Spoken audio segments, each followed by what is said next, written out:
देखिए दोस्तों, ये मैथमेटिक्स का बहुत ही महत्वपूर्ण थ्योरम होता है, जिसके आधार पे कंपटीशन में मैथों को दिया जाता है।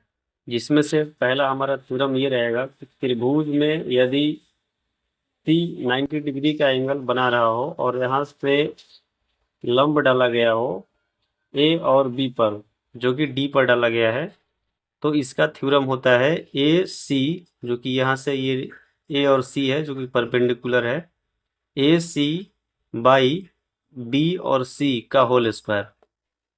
ये आप देख रहे हैं, ए सी बाई बी सी का whole square is equal to, ये बराबर होता है यहाँ से A D by B D का। ठीक है, ये हमारा पहला थ्योरम हो गया। दूसरा थ्योरम यह है कि सर्कल है और सर्कल से दो जीवाएं जो जा रही हैं एक दूसरे पर मिल रही हैं पी बिंदु पर। पी पर जो मिल रही हैं, तो इसका जो थ्योरम बनता है ये होता है कि ए पी, ए और पी इंटू बी और पी, यानी कहने का मतलब यह है कि दूर का जो है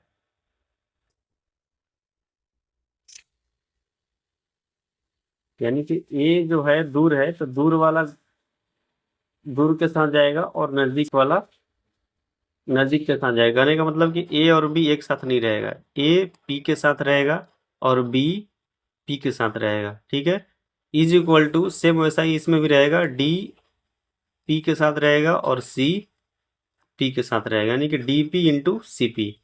ठीक है, ये हो गया हमारा दूसरा थ्योरम। तीसरा यह है कि सर्कल में ही दो जीवाएं यदि अंदर के तरफ से एक दूसरे को काट रही हैं, तो इसका थ्योरम होता है कि A F into B F. ये जो ए एफ है और ये जो बी एफ है, इसका गुणनफल इज इक्वल टू बराबर होता है सी एफ और डी एफ के। ठीक है, ये हो गया हमारा तीसरा थ्योरम।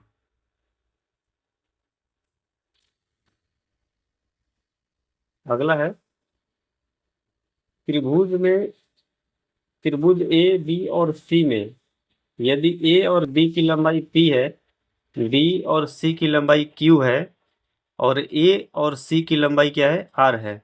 ठीक है,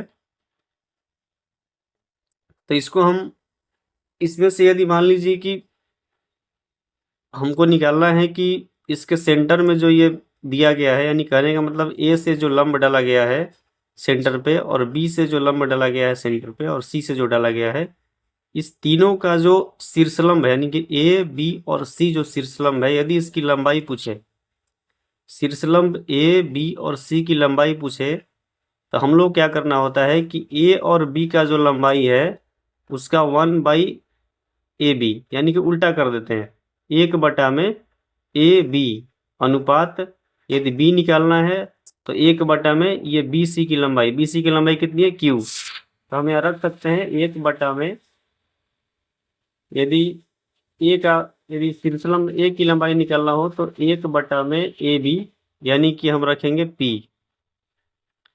इसी तरीका से यदि बी की निकालना हो तो फॉर्मूला क्या होता है, 1/में बी सी, यानी कि बी सी की लंबाई क्या है, क्यू।